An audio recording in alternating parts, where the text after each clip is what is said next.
नमस्कार मंडळी, श्री स्वामी समर्थ. मी संध्या.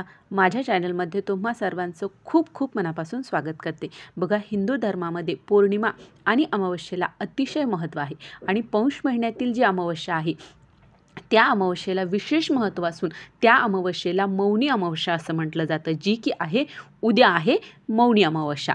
बघा, मौनी अमावस्या ही अतिशय शुभ मानली जाते आणि या अमावस्येला म्हणजे उद्या जर घरातील महिलांनी हे काही छोटे छोटे असे उपाय जर केले तर त्याचा फायदा आपल्या घरातील व्यक्तींना आणि आपल्याला होत असतो. बघा, आपल्या घरामध्ये जर कधी कधी सतत कटकटी होत असतील, सतत नकारात्मकता घरामध्ये जर येत असेल, घरात भांडणं होत असतील किंवा घरामध्ये कुठलंही काम पूर्णत्वास जात नसेल, तर हे छोटे छोटे असे उपाय असतात जे आपण उद्या अमावस्येला जर केले तर याचा खूप चांगला फायदा आपल्याला होत असतो. आपल्या घरातून कायमची नकारात्मकता बाहेर जात असते आणि अमावस्येच्या दिवशी जर आपण हे उपाय केले तर माता लक्ष्मी आपल्या घरामध्ये चिरकाल टिकत असते. म्हणून आपल्याला हे उपाय करायचे आहेत. तर कुठले आहेत ते उपाय, कसे करायचे ते उपाय हे पाहण्यासाठी व्हिडिओ अगदी शेवटपर्यंत पहा आणि जर तुम्ही माझ्या चॅनलवरती नवीन असाल तर चॅनलला सबस्क्राईब करा. उद्या आहे म्हणजे 9 फेब्रुवारीला आहे अमावस्या आणि ही अमावस्या सुरुवात होणार आहे 9 फेब्रुवारीला सकाळी 8:04 ही अमावस्या सुरू होणार आहे आणि 10 फेब्रुवारीला पहाटे 4:28 ही अमावस्या राहणार आहे. तर बघा, या अमावस्येला आपल्याला काही प्रभावशाली असे उपाय करायचे आहेत. अतिशय छोटे छोटे असे हे उपाय आहेत. बघा, आता उद्याची जी मौनी अमावस्या आहे ती अमावस्या अतिशय प्रभावशाली अशी अमावस्या आहे. म्हणून आपल्याला या दिवशी सकाळी लवकर उठून भगवान विष्णूंचे आपल्याला ध्यान करायचे आहे. त्यानंतर आपल्याला शक्य झाल्यास तुम्ही पवित्र नद्यांमध्ये स्नान करू शकता. पण जर नाही तुम्हाला शक्य तर तुम्ही आपल्या घरी जेव्हा आंघोळ कराल तर आंघोळीच्या पाण्यामध्ये तुम्हाला गंगाजल टाकून आंघोळ करायचं आहे. यामुळे आपल्याला मोक्षप्राप्ती मिळत असते. आणि बघा, आता या अमावस्येला आपल्याला आपल्या घरातील जी काही नकारात्मकता आहे ती आपल्याला बाहेर काढायची असते. आपल्या घरात माता लक्ष्मीचा अखंड वास करावा असं आपल्याला वाटत असतं. म्हणून आपल्याला या दिवशी माता लक्ष्मी आपल्या घरामध्ये प्रवेश करावा आणि ती आपल्या घरामध्ये चिरकाल टिकावी यासाठी आपल्याला हे सेवा आणि हे उपाय करायचे आहेत. बघा, जेव्हा आपल्या घरामध्ये सतत कटकटी होत राहतात, घरामध्ये खूप नकारात्मकता आहे, तर आपल्याला हे उपाय नक्की करायचे आहेत. आणि बघा, देवाच्या कृपेने आपलं सर्व काही जरी आपलं ठीक आहे तरीसुद्धा तुम्ही अशा गोष्टी आपल्या घरामध्ये घडू नये म्हणून या गोष्टी तुम्ही हे छोटे छोटे उपाय तुम्ही नक्की करा. तर बघा, हे उपाय जेव्हा आपण करतो तर तेव्हा आपल्याला आपल्या घरातील व्यक्तींना सुद्धा बघा एकदम असं पॉझिटिव्ह एनर्जी आपल्या घरामध्ये आलेली आहे. घरामध्ये सर्व प्रसन्न वाटतं. त्यामुळे तुम्ही नक्की या गोष्टी करायच्या आहेत. बघा, तर बघा, सर्वात अगोदर आपली अंघोळ झाल्याच्या नंतर आपल्याला आपला मुख्य दरवाजा आपल्याला स्वच्छ करायचा आहे. आपल्या घरामध्ये जी काही दारिद्र्यता आहे ती आपल्याला अमावस्येच्या दिवशी बाहेर काढायची आहे आणि माता लक्ष्मीचं स्वागत आपल्याला करायचं आहे. तर त्यासाठी आपल्याला आपल्या घरामध्ये जी काही जाळं जळमट आहे ती प्रत्येक अमावस्येला आपल्याला आपल्या घरातून जाळं जळमट अलक्ष्मी असते, दरिद्री असते ती, त्यामुळे ती आपल्याला या दिवशी अवश्य बाहेर काढायची आहे. घरातील जाळं जळमट बाहेर काढा. त्यानंतर आपल्याला आपल्या घर पूर्ण स्वच्छ करायचं आहे. तर त्यासाठी आपल्याला जेव्हा आपण फरशी पुसू तर फरशी पुसण्याच्या पाण्यामध्ये आपल्याला हळद, मीठ, लिंबू आणि गोमूत्र टाकायचं आहे आणि त्याने आपल्याला आपली फरशी या दिवशी स्वच्छ करायची आहे. आणि पुसताना आपल्याला नैऋत्य, घराचा जो नैऋत्य भाग आहे तिथून पुसत यायची आणि आपल्या घराच्या मुख्य दरवाजाच्या बाहेर आपल्याला ही दरिद्रता काढायची आहे.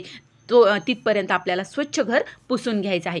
त्यानंतर आपल्याला आपला जो मुख्य दरवाजा आहे तो आपल्याला मुख्य दरवाजा स्वच्छ करायचा आहे. मुख्य दरवाजा स्वच्छ करताना सुद्धा त्यामध्ये थोडंसं गोमूत्र टाका, मीठ टाका किंवा नुसतं गोमूत्र जरी टाकलं तरीही चालेल. त्याने आपल्याला मुख्य दरवाजा स्वच्छ करायचा आहे. त्यानंतर त्याच पाण्याने आपल्याला उंबरठाही स्वच्छ करायचा. आपल्या बाहेरचं जेवढा भाग आहे तेवढा पुसून घ्यायचा आहे. त्यानंतर आपल्याला आपल्या जो उंबरठा आहे त्याला हळदीचं लेपन करायचं आहे. असं केल्याने आपल्या घरात कुठल्याही प्रकारची नकारात्मकता येत नाही आणि माता लक्ष्मी आपल्या घरामध्ये प्रवेश करत असते. त्यांचं आगमन होत असतं आपल्या घरामध्ये.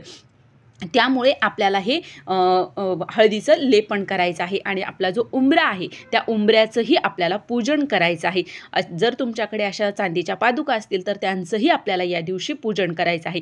आणि त्यानंतर आपल्याला आपला जो मुख्य दरवाजा आहे त्या मुख्य दरवाजावर हळदीने आपल्याला स्वस्तिक काढायचं आहे. जर शक्य झालं तर फक्त हळदीने काढा किंवा तुम्ही हळद कुंकू मिश्रित त्यामध्ये थोडंसं गोमूत्र टाकून त्याने सुद्धा तुम्ही स्वस्तिक काढू शकता. बघा, स्वस्तिक हे मांगल्याचं प्रतीक असतं आणि ज्या घरामध्ये स्वस्तिक असतं तिथे माता लक्ष्मी आपोआप आपल्या घरामध्ये प्रवेश करत असते. त्यामुळे अवश्य तुम्ही या दिवशी आपल्या मुख्य दरवाजावर स्वस्तिक काढा आणि तसंच स्वस्तिक आपल्या स्वयंपाकघरामध्ये सुद्धा तुम्हाला काढायचं आहे. बघा, तुम्ही नुसत्या हळदीने सुद्धा तुम्ही काढू शकता किंवा हळद कुंकू मिश्रित सुद्धा काढू शकता. असं आपल्याला स्वस्तिक काढायचं आहे आपल्या स्वयंपाकघरामध्ये आणि तिथे त्याचंही आपल्याला पूजन करायचं आहे. त्यानंतर आपला जो गॅस आहे ज्याच्यावर आपण अन्न शिजवतो तिथे आपली अन्नपूर्णा माता असते आणि या दिवशी आपल्याला गॅसचं सुद्धा पूजन करायचं आहे. हळद कुंकू अक्षदा धूपदीप दाखवायचा आणि आपल्याला आपल्या गॅसचंही पूजन करायचं आहे. त्यानंतर अमावस्येच्या दिवशी आपण सर्व घराची दरिद्रता बाहेर काढत आहोत. तर आपल्याला सर्वात मोठं स्थान आपल्या घराचं कुठलं असतं तर ते आपलं देवघर असतं. म्हणून या दिवशी आपल्याला आपलं देवघरही स्वच्छ करायचं आहे. पूर्ण देव बाहेर काढून घ्यायचे आणि देवांलाही आपल्याला स्वच्छ पुसून ठेवायचं आहे.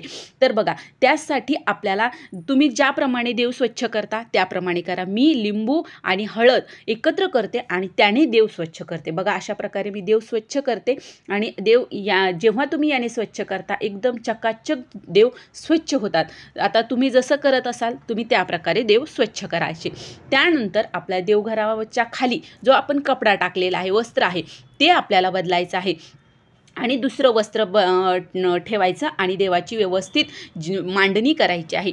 आणि बघा, मांडणी करायची आणि त्यानंतर तुमच्या घरामध्ये जर मंगल कलश असेल तर तो स्वच्छ करा, तो परत भरून घ्या आणि त्यानंतर देवाची आरती करायची आहे. देवाला नैवेद्य दाखवायचा आहे, नंतर आरती करायची आहे. अशा प्रकारे हे छोटे छोटे उपाय आहेत जे आपल्याला अमावस्येच्या दिवशी सकाळी करायचे आहेत आणि काही उपाय आपल्याला सायंकाळच्या वेळेला करायचे आहेत.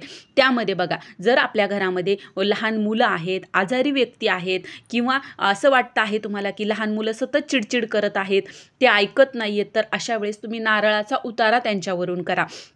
बघा, एक अख्खं नारळ घ्यायचं आहे आणि मुलांना उत्तरेकडे तोंड करून बसवायचं आणि त्यांच्या अंगावरून आपल्याला डोक्यापासून पायापर्यंत 7 वेळेस किंवा तुम्ही 9 वेळेस तो नारळ उतरायचा आणि उतरवत असताना ओम श्री गोरक्षनाथाय नमः, ओम श्री गोरक्षनाथाय नमः असं म्हणत आपल्याला ते नारळ त्यांच्या अंगावरून उतरवायचं. 9 वेळेस 7 वेळेस म्हणत उतरवायचं आणि नंतर ते नारळ पेपरमध्ये गुंडाळून तुम्ही निर्जन स्थळी आपल्याला टाकायचं आहे जिथे कुणीही जात नाही किंवा तुम्ही तुमच्या घंटागाडीमध्ये सुद्धा हे नारळ टाकून देऊ शकता. सोपं आपल्या घंटागाडीमध्ये टाकलं तरी चालतं. बघा, हा करायचा आहे. त्याच्यानंतर आपल्या घरामध्ये सतत पॉझिटिव्ह एनर्जी राहावी, घरातील नकारात्मकता बाहेर जावी, घरात प्रसन्न वातावरण राहावं यासाठी आपल्याला पिवळ्या मोहरीचा प्रभावी उपाय करायचा आहे. बघा, प्रत्येक अमावस्येला शनिवारी किंवा दररोज सायंकाळी सुद्धा तुम्ही हा उपाय करू शकता. बघा, अतिशय प्रभावशाली हा उपाय आहे. तुम्हाला थोडीशी पिवळी मोहरी घ्यायची आहे. त्या अगोदर तुम्हाला देवासमोर बसून तिथे दिवा आणि अगरबत्ती लावायची आहे आणि देवासमोर बसूनच तुम्हाला ही सेवा करायची आहे. त्यासाठी पिवळी मोहरी घ्यायची आणि पिवळी मोहरी आपल्या हातात घेतल्याच्या नंतर 11 वेळेस तुम्हाला वल्गा सूक्त आणि 11 वेळेस कालभैरवाष्टक म्हणायचं आहे आणि म्हणणं झाल्याच्या नंतर आपण जी समोर अगरबत्ती लावली होती त्या अगरबत्तीची राख घ्यायची, त्या पिवळ्या मोहरीला सोडायची आणि ही पिवळी मोहरी आपल्या घरातील जे काही आपल्या घरामध्ये कोपरे आहेत त्या सर्व कोपऱ्यांमध्ये आपल्याला ती मोहरी टाकायची आहे. थोडीशी 2-2 दाणे 4-4 दाणे आपल्याला त्यामध्ये टाकायचे आहेत. फक्त टॉयलेट बाथरूम सोडून पूर्ण घरामध्ये आपल्याला ही पिवळी मोहरी टाकायची आहे. आणि बघा, या दिवशी मोहरीच्या तेलाचा दिवा तुम्ही शनी मंदिरामध्ये किंवा तुमच्या जवळ असलेल्या एखाद्या मारुतीच्या मंदिरामध्ये तुम्हाला लावायचा आहे आणि हे अवश्य करायचं आहे. बघा, हे छोटे छोटे असे उपाय आहेत पण यामुळे आपल्या घरामध्ये खूप मोठा चांगला बदल आपल्याला जाणून येत असतो आणि यामुळे आपलं घर प्रसन्न राहत असतं, घरामध्ये सुख समृद्धी नांदत असते. त्यामुळे अवश्य तुम्ही या मौनी अमावस्येला हे प्रभावी उपाय करा. हे छोटे छोटे उपाय आहेत, छोटी छोटी सेवा आहेत पण याचा प्रभाव हा खूप मोठा आहे. तर ही छोटीशी माहिती होती जी मला तुमच्यापर्यंत पोहोचवायची होती. जर तुम्हाला हा व्हिडिओ आवडला असेल व्हिडिओला लाईक करा, जास्तीत जास्त लोकांपर्यंत हा व्हिडिओ शेअर करा आणि माझ्या चॅनलला सबस्क्राईब करा. श्री स्वामी समर्थ.